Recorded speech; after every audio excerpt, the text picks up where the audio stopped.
This video is to show you how to use Piktochart.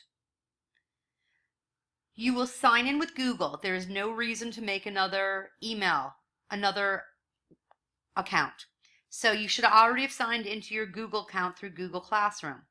Click on Sign in with Google and it'll sign you in. I have to pick my account.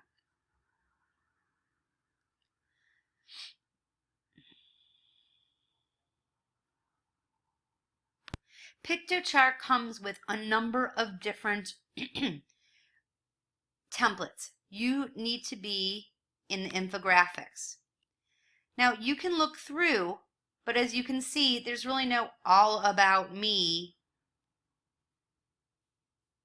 infographic. So you're going to create a new Piktochart on your own.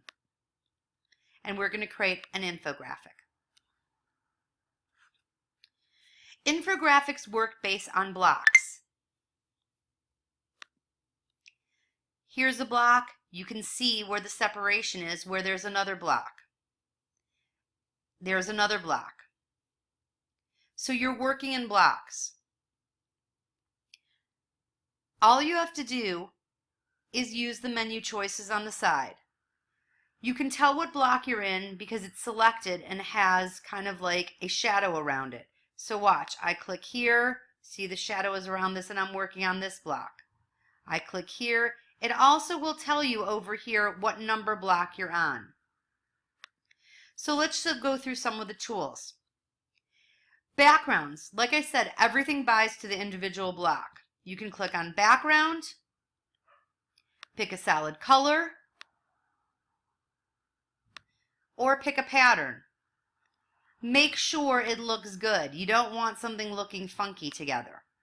Another thing is, I recommend using solid colors for right now or something more faded because you want your information to get across. You don't want too busy of a background so people can't see it. So that's how you change your background. Graphics can be added from the graphics menu. There are plenty of choices in the graphics, lines and shapes, icons that you can look through, photos that you can look through, and even photos in a frame. You can search to see if there is a certain photo here. So maybe I'm looking for a photo about soccer. So there are some photos about soccer. If I put my cursor over it, it shows you the larger picture. If I'm just looking for an icon, maybe of soccer, and I find this, all I have to do is click and the graphic appears in the block that I have selected. I can move it around. I can rotate it.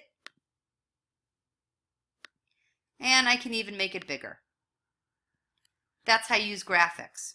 If you want to delete a graphic, simply click on the graphic and hit delete or backspace and it goes away. So let's talk about text. Text comes in different sizes.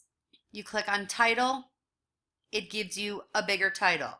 It says double click to edit. Let's double click and I can change the title.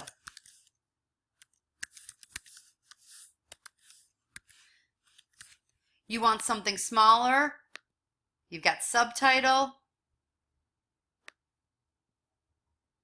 and these move just like graphics. I can click on it, I can drag it, I can flip it around, so you don't just have to have things straight up and down.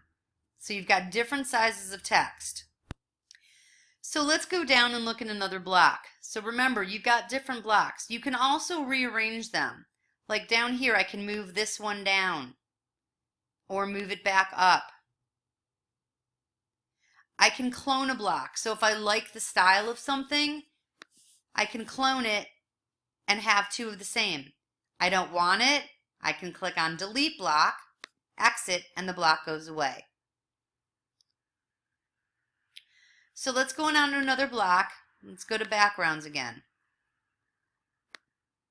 You want your backgrounds to complement each other. These don't exactly do that, but you want them to complement each other.